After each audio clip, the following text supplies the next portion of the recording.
মানুষের একটু টাকা পয়সা হলেই অহংকার করা শুরু করে দেয়, কিন্তু তারা কি জানে না অহংকার করা কবিরা গুনাহ। যে ব্যক্তির অন্তরে অহংকার আসে তার চিন্তা করে দেখা উচিত কী জন্য তার অহংকার আসলো।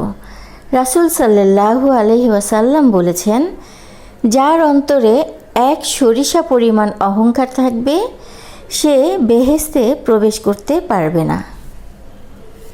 রাসূল সাল্লাল্লাহু আলাইহি ওয়াসাল্লাম আরও বলেন, কত জঘন্য ওই ব্যক্তি যে অহংকার ও সীমা লঙ্ঘন করে, আল্লাহর কথা মনে রাখে না।